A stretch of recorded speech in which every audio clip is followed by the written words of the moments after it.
It started as a barbed wire fence.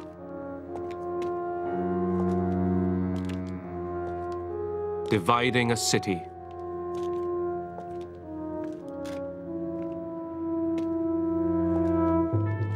Imprisoning its people.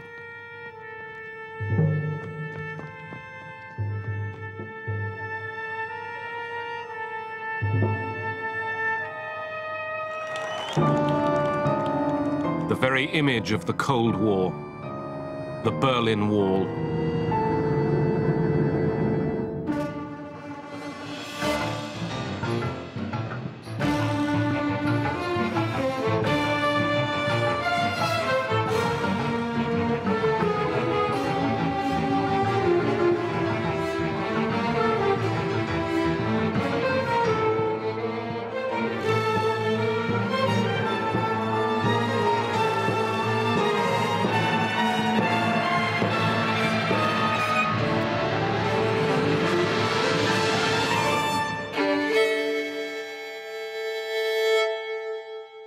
Raise your right hand. Memphis, Tennessee, March 1958.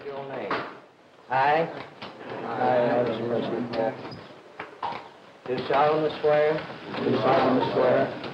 That I will bear true faith and allegiance. I will bear true faith and allegiance. To the United States of America. To the United States of America. Give us a room with a view of the beautiful Rhine. Elvis Presley hits West Germany. The well-known guitarist has come to bolster NATO forces, in particular a 3rd U.S. Armored Division tank unit. I got those 1, 2, 3, 4 occupation GI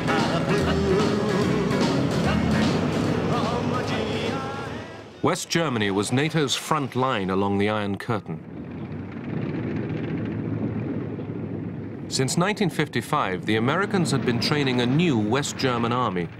Some thought that could mean a German finger on NATO's nuclear trigger.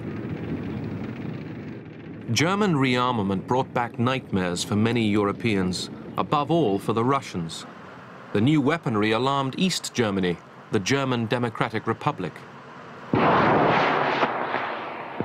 Die DDR hat ja nun versucht, verschiedene Angebote zu machen, eine Nuklear... The GDR made various offers to prevent the nuclear armament of West Germany. vorzubeugen, aber sie hat da... But it found no response, no echo.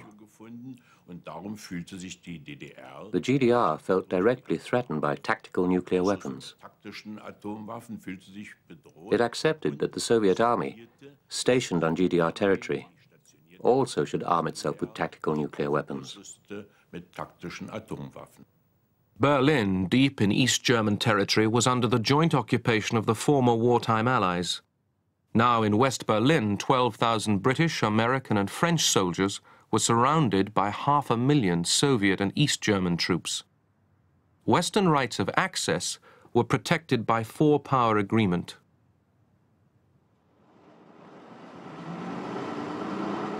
Each day, thousands moved freely between the Soviet and Western sectors. Berlin's open border gave East Germans access to the glittering West, which Soviet and East German leaders wanted to end. West-Berlin immer gefährlicher wurde für die Existenz der DDR und damit auch für die Existenz des Sozialismus. Und daraus West Berlin was becoming increasingly dangerous to the existence of the GDR and the existence of socialism. Khrushchev proposed to create a free city of Berlin with special rights of its own, with its own foreign policy, its own police, and its own symbolic foreign forces. Khrushchev thought that some pressures should be put on the Americans, and the obvious place was West Berlin.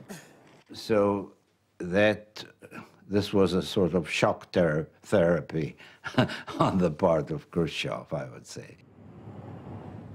In November 1958, the West rejected Khrushchev's Berlin proposals. Khrushchev now offered East German leader Walter Ulbricht a peace treaty.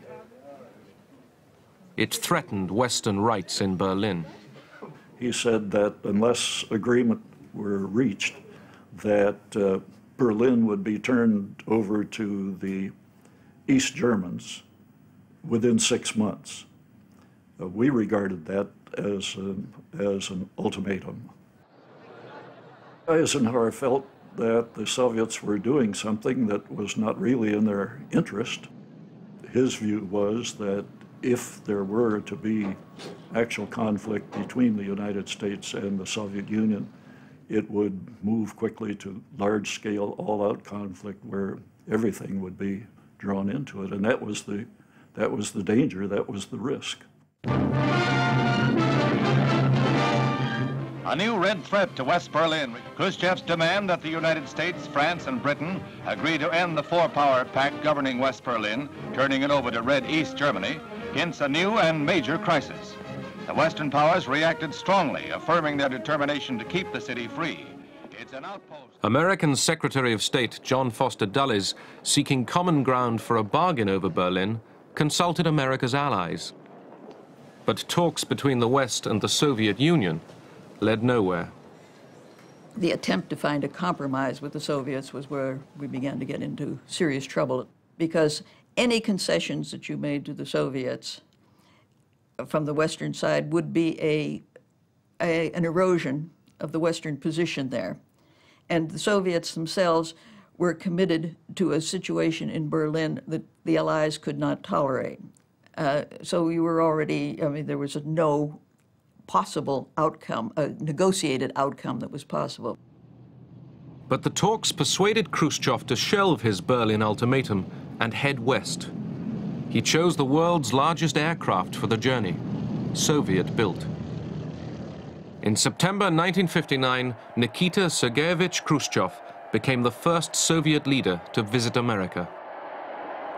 Khrushchev got what he wanted, which was a visit to the United States and treatment as an equal, and an exchange with Eisenhower, which gave him, I think, a fair idea that probably if he continued without too much provocative actions on the ground, he could get more and more out of the Western side.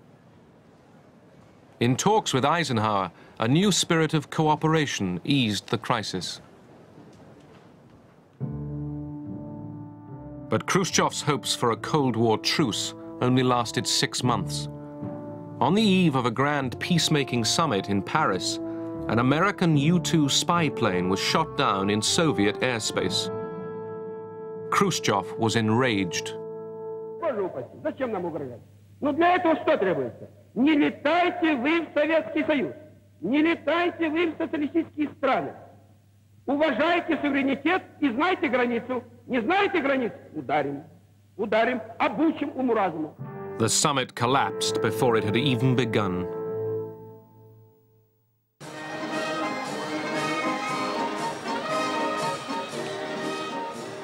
(1959). East Germany celebrated 10 years of socialist achievement. Walter Ulbricht, party leader, boasted of rapid industrial progress and of a socialist democracy that Germany had never known before.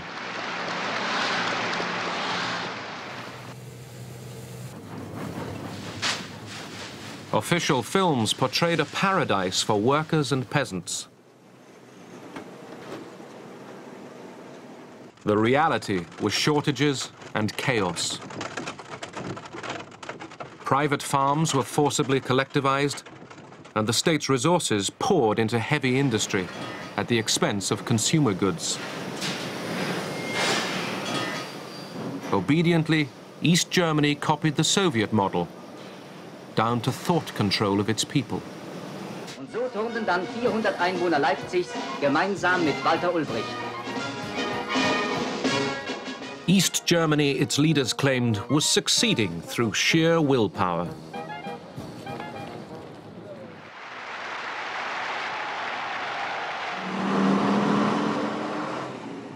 But in spite of hard work and enthusiasm, only Soviet support kept the economy going. East Germany could not compete with the swelling prosperity of the West. The people in the East looked toward the West with what I might say longing. They would have liked to have the same comforts, the same goods, the same chances. And they saw in what was called socialism at the time a system that demanded of them sacrifices with nothing but promises for the future. And as long as the borders were open, it was relatively easy to get there.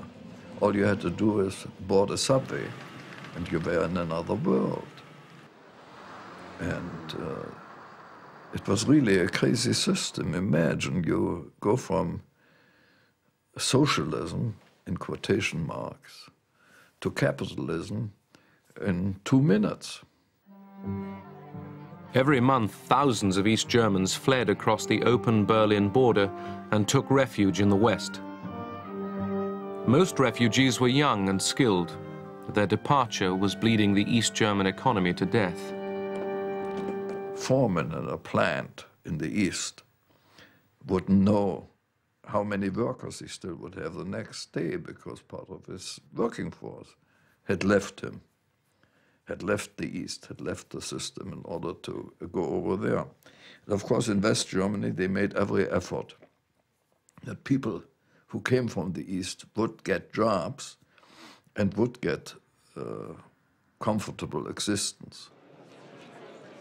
As his people drained away, Ulbricht became anxious. He urged Khrushchev to recognize East Germany as a sovereign state with control over its own borders. Khrushchev, outwardly sympathetic, played for time.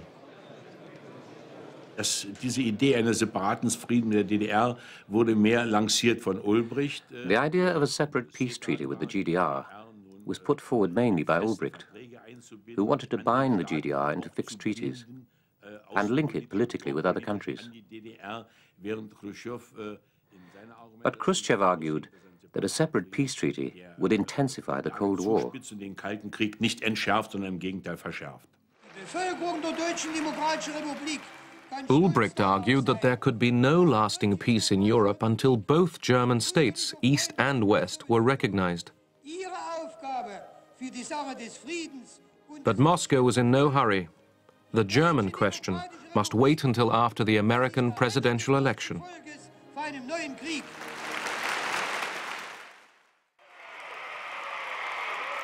John F. Kennedy took office in January 1961. He had campaigned for a more vigorous American foreign policy.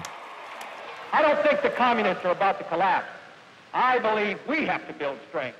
We have to stand for freedom. We have to demonstrate some vigor in our foreign policy. Kennedy agreed to meet Khrushchev at Vienna in June 1961. The president arrived bruised. His invasion of Castro's Cuba at the Bay of Pigs 6 weeks before had failed. Khrushchev concluded that Kennedy was weak. He had decided to bully the new president. He felt that this young new president, unexperienced, specifically after he has a fiasco at Bay of Pigs, and came rather with not very strong position. He said, look here, already so many years passed, Western countries do nothing about Germany and the peace treaty and about specifically West Berlin. So I am going to press this issue very strongly with the meeting with the new president.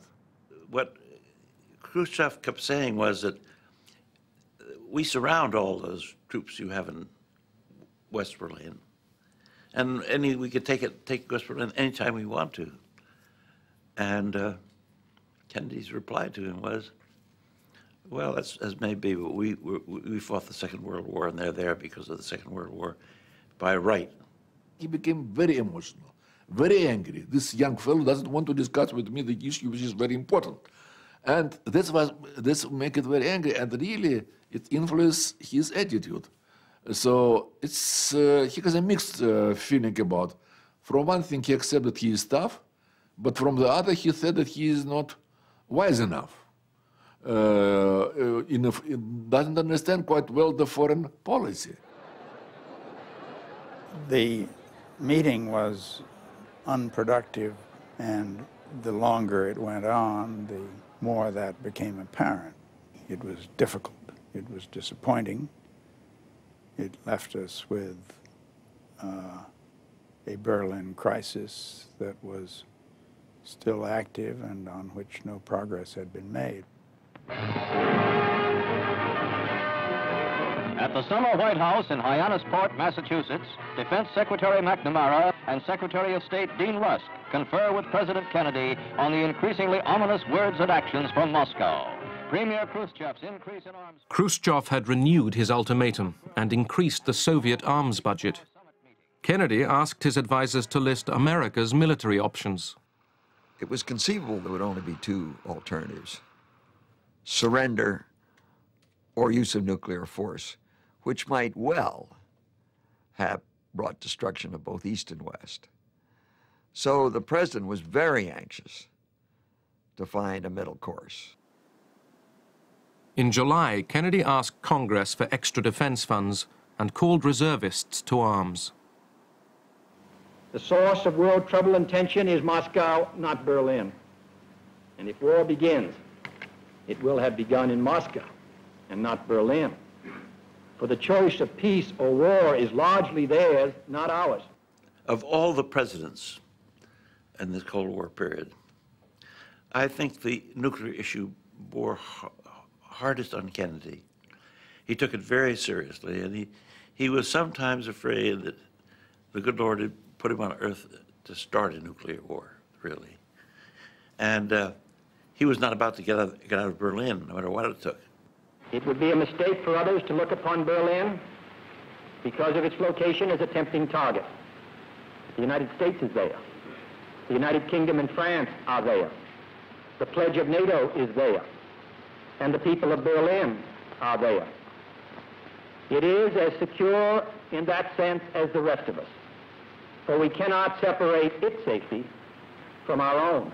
So he made very clear that he is going to defend status of West Berlin and the presence of their troops there. But when he mentioned this one, we noticed one thing, that in his speech he mentioned that the line between West and East Berlin are a line of freedom.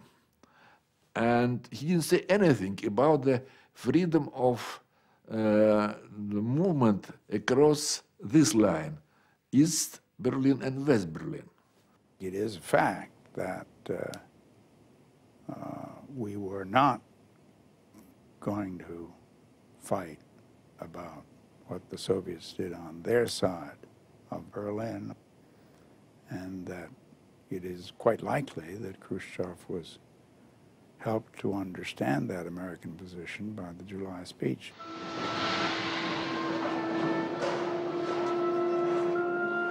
As the Berlin crisis darkened, the flow of refugees became a torrent. Fear rose that East Germany might collapse, pitching NATO and Soviet forces into conflict. Everybody knew that something is going to happen. Not necessarily only from the atmosphere, but for weeks, thousands and thousands of people have come across. And everybody realized that in some way or another, East Germany will have to react. By July, the East Germans were desperate. They begged the Soviets to let them stem the flow. Заявление Ульбрихта в беседе с нашим послом говорило только о следующем. Ulbricht indicated to our ambassador that they were fed up with the promises we'd given them to sign a peace treaty and take control. Promises which had been made in 1958, 59, 60, and again in 1961. Ulbricht said that all these promises did was to stimulate the population drain. Either we had to act or stop talking about it. East German border controls were intensified. Undetected by Western intelligence, Khrushchev and Ulbricht were planning harsher measures. Sometime later, a reply came back from Moscow. But Nikita Sergeyevich Khrushchev agrees to the closing of the border with West Germany and with West Berlin, and suggests the necessary preparations should be carried out. The National People's Army, the People's Police, the Customs State Security, the Transport Authority were all brought together in the Berlin area. They were put under strict observation, and they were not allowed to telephone their families. They didn't even have a telephone. For 4 to 6 weeks, they worked in total isolation on the preparations. On August the 12th, Soviet and East German forces were mobilized. At 23 hours, we were given our orders and told that at 24 hours, the border with West Berlin would be closed by military force. All the soldiers were fully armed. The People's Militia had automatic pistols and machine guns, any weapons they could get hold of. By early morning, East German troops were ready, lined up in battle order along the sector border. It was Berlin's last hour as one city. On the morning of Sunday, August 13th, Berliners woke to find a divided city. Teams of workers under armed guards started erecting a barbed wire barrier through the center. Khrushchev, preparing to this event, would have done everything to minimize, or rather to prevent, any military conflict between us and the United States and Western countries. Specifically, Ulbricht was told by Khrushchev 2 days before this was happening that he, Ulbricht, could build this wall, but he should not infringe even an inch of American and Western rights. So we expect very strong reaction, but we didn't expect any military clash between us.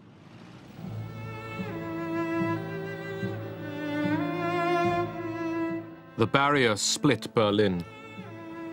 Families were torn apart. My father actually woke me up and said, you know, they closed the border. It was incomprehensible. You know, it was so strange. And then my mother came in crying, and my elder sister, and we were thinking, you know, how do we get my sister back? My sister that summer had stayed with my aunt just outside of East Berlin. So we all took the S-Bahn, and it was an absolute chaos. It was terrible. People crying, shouting. Some were frightened, some were angry. And I just remember I was so frightened. I thought, we never see my sister. She's lost, so to speak.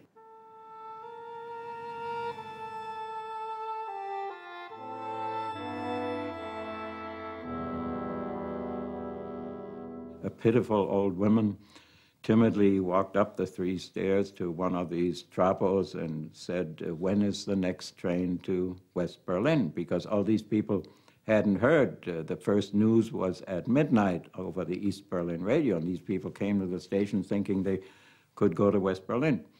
And I'll never forget the sneering tone in which this trapo said to her, none of that anymore, Grandma, you're all sitting in a mousetrap now.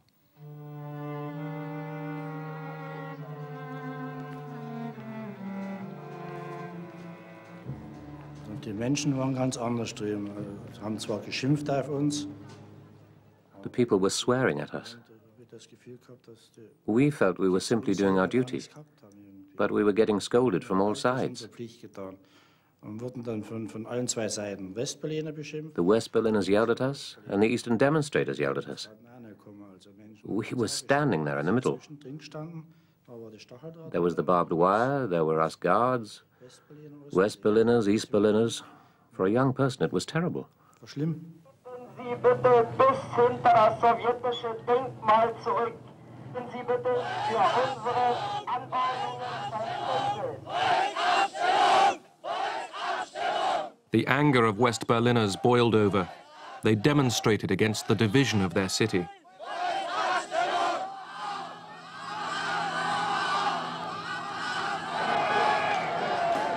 They could not believe that the Western Allies would allow the barriers to remain. The demonstrations continued, but the West offered little protest. Mayor Willy Brandt tried to calm the crowds. He feared bloodshed if they attacked the barriers. The Allies were unsure how to react. Western rights had not been challenged. Erstmal waren wir wütend. Dann waren wir enttäuscht. We were outraged. Der Bürgermeister hatte nicht mal geschafft, And also disappointed. die Kommandanten dazu zu bewegen, The mayor didn't manage to persuade the Allied commanders to make even a small protest. auszusprechen. People were not clear what exactly was going on. It was almost 12 hours before it really registered that this was going to be a total sealing of the inner sector borders. Nobody was quite sure what to do about the subject, what exactly was the scope of it. The focus of all of the planners had been on the threat, the possible necessity of having to take military action to block a Soviet move on Berlin. And here suddenly everybody was relieved to find out that the Soviets had found a way to resolve their problem with the refugees in a way that did not affect Allied rights. For the Allies, the closed border stabilized the tense Berlin situation. It was ordinary Berliners and their families who paid the price. In East Berlin, one soldier saw his last chance to escape. Dann war die 14 Uhr, habe ich meine Gruppe eingeteilt. At 2 o'clock, I assigned tasks to my soldiers. I was in front, and I spread the others out so that it wouldn't look suspicious. Nobody noticed anything. From 2 until 4 o'clock, I was thinking about the situation and wondering what was the right decision. I would have to leave my parents and my sister.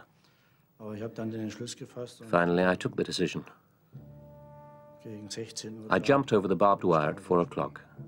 Then I was in the West, and they received me with a great cheer. I was the first.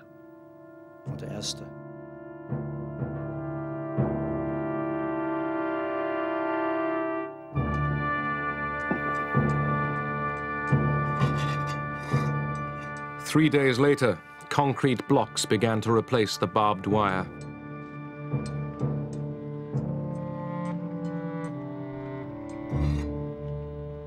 Along the sector boundaries rose the Berlin Wall, carving the city in two.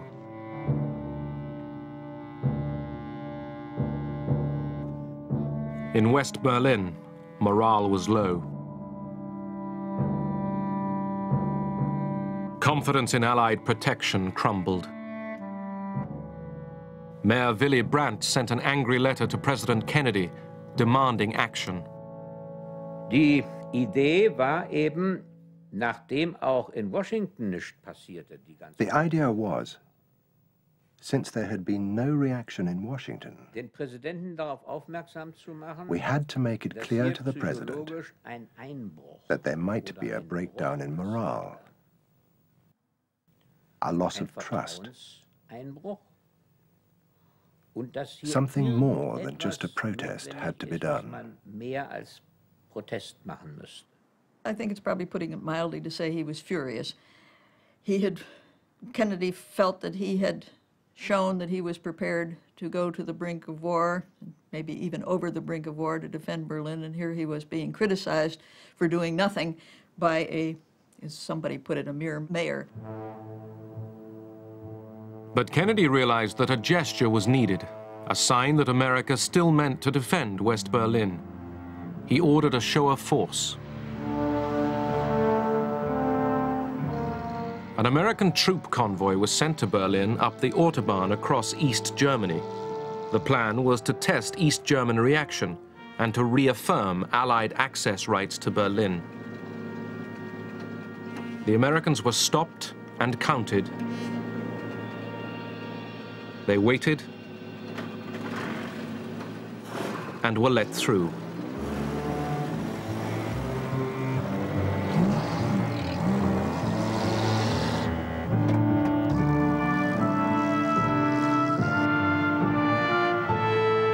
The troops arrived safely.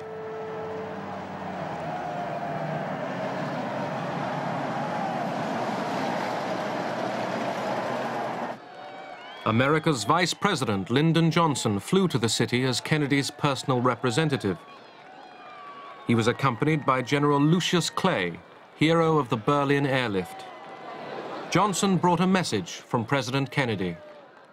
He wants you to know that the pledge he has given to the freedom of West Berlin and to the rights of Western access to Berlin is firm.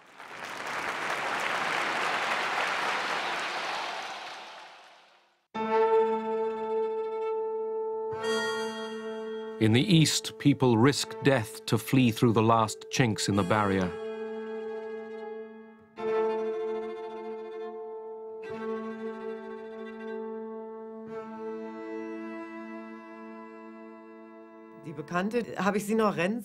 All of a sudden, I saw my friend running, and I said to myself, "Oh my God, you're not going to make it."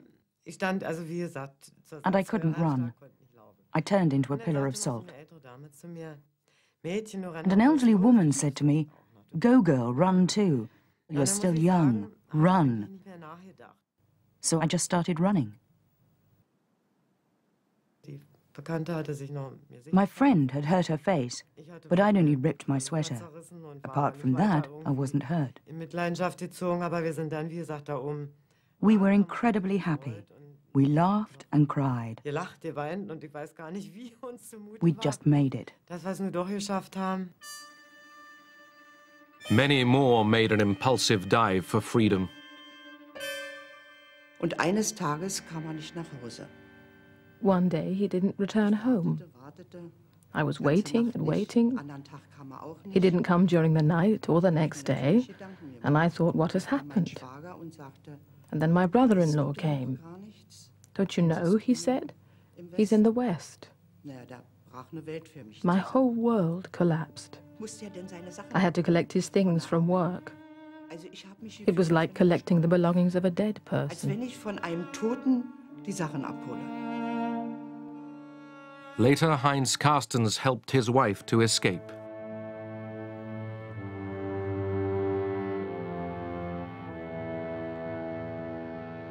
Where the border ran down the middle of the street, windows overlooked the west.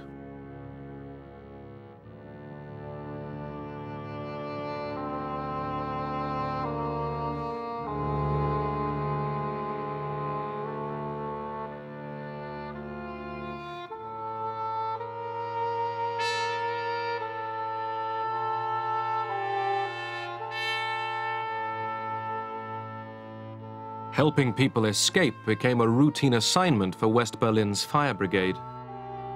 Nachher so, das spielte sich so ein, dass Leute springen wollten und Türme. It became the custom that people who wanted to escape, people who wanted to leave, would throw little pieces of paper out of the windows into Bernauer Strasse. The number of the building, the floor, the window. Second or third window was written on it, and the time, for example 10 o'clock, that they wanted to jump. Here are perhaps the most dramatic scenes ever to come out of Berlin. Tossing belongings from the window of an apartment overlooking the western border and freedom, an escapee is prepared to jump to safety into a net held by police and firemen of West Berlin.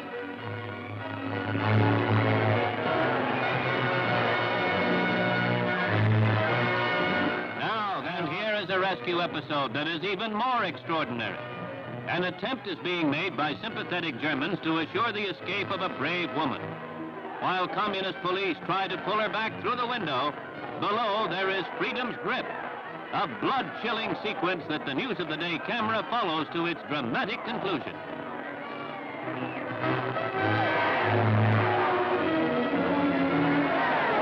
She's safe at last. The East Germans blocked even this last loophole.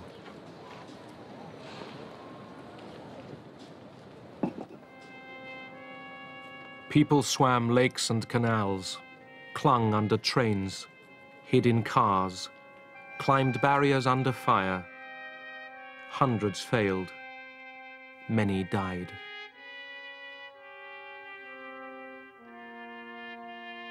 Despite the human suffering, East Germany justified the wall as a bulwark of peace. When the barbed wire was put up, the main argument was that peace had been saved. It wasn't a question of domestic difficulties. Ulbricht drew a veil of silence over the economic problems. They talked always of the anti-fascist barrier. That's how it was officially described, the protective bulwark. They did it as a necessity. And I thought, what kind of system is it that can only exist by keeping them with force in their own bailiwick? And the wall was the actual symbol of a defeat, of inferiority.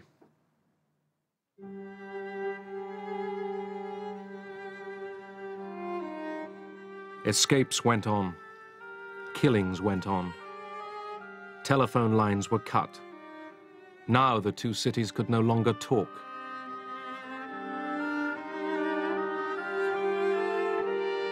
At the few Allied crossing points, tension was high. In October, an American diplomat was stopped by East German guards as he was crossing to visit the theater in East Berlin. The Americans decided to make an issue of it and assert their right to free movement in Berlin. Lucius Clay was back on the scene. Clay's calculation was that the Soviets were responsible for East Berlin, not the East Germans, and he was determined that the Soviets would recognize their responsibility there. To test East German reaction, Clay ordered armed American soldiers to escort vehicles back and forth across the border at Checkpoint Charlie. He once told me, he said, I learned early in the game of dealing with the Russians, if the Russians understand one thing, and that's force, that's strength. You must never negotiate or deal with the Russians without having a position of strength. To underline his point, Clay moved tanks up to the checkpoint.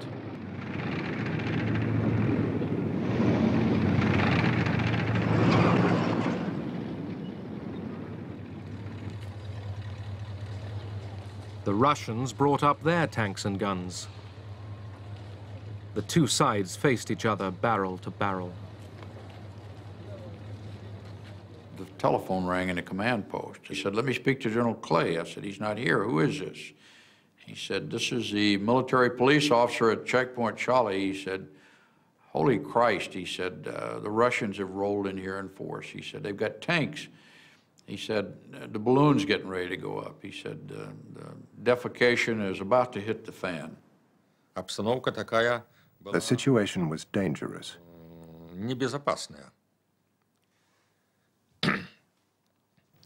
The tanks stood facing each other.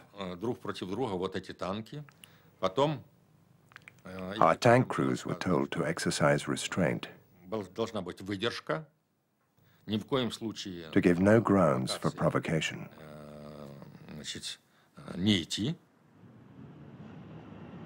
The dead seriousness of it became more intense with each hour. The Western forces went on alert, Strategic Air Command went on alert, NATO went on alert, troops were being cranked up around the world,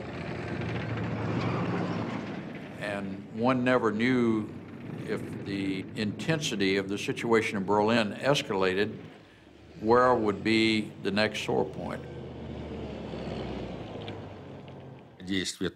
Khrushchev ordered the commander of Soviet troops in Germany that if the West used force, they should respond with force.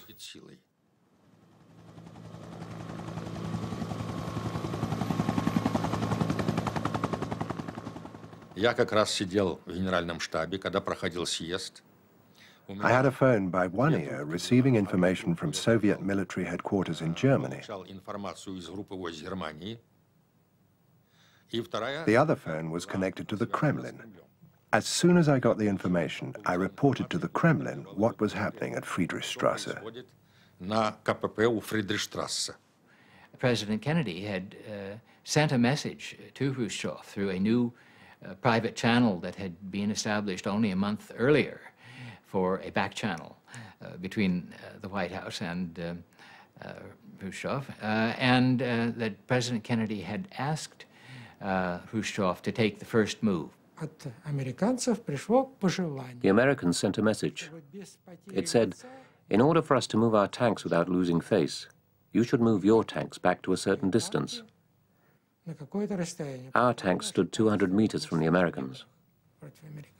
The lead Soviet tank cranked up his engine and backed up some 5 or 10 meters, and we received instructions to have the American tanks to withdraw exactly the same distance. Это не тот, как говорят, случай, чтобы... It wasn't a good enough reason to start a war. Khrushchev himself said, "We're not unleashing a third world war because of Berlin." The Americans realized that too. Да и американцы понимали. The soldiers pulled back, but the wall remained. The East Germans built it higher and backed it with fences, tripwires, and tank traps.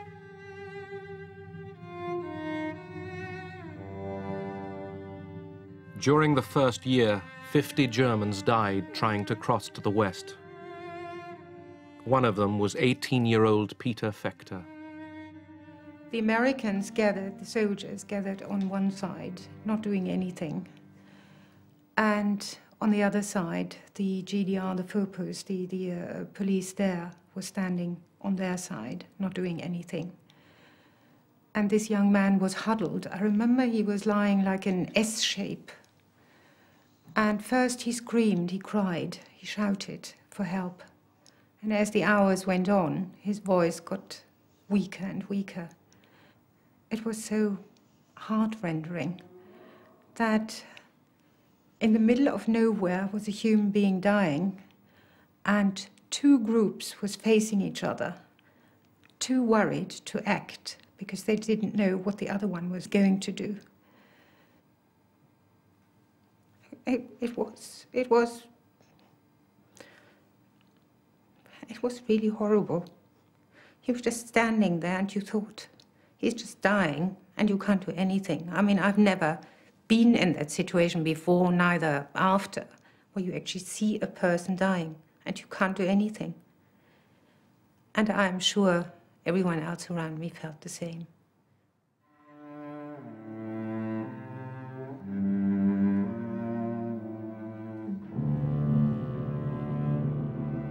The wall was the supreme symbol of the Cold War's cruelty and Europe's division. Its message was a bitter one. Whatever happened beyond that line, the West might lament, but would not interfere. The wall was a way out, really, for Khrushchev. And although the Berlin affair continued to be discussed, it was no longer in a state of crisis as it had been before the wall.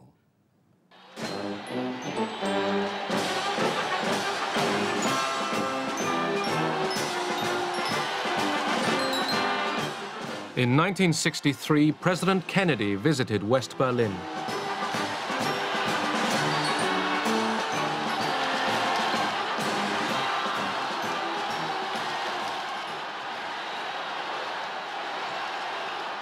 Freedom is indivisible. And when one man is enslaved, all are not free. When all are free, then we can look forward to that day when this city will be joined as one, and this country, and this great continent of Europe, in a peaceful and hopeful globe.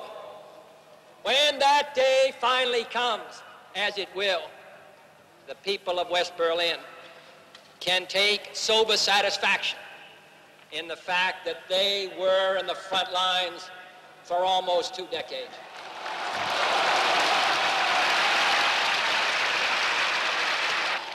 All free men, wherever they may live, are citizens of Berlin. And therefore, as a free man, I take pride in the words, Ich bin ein Berliner.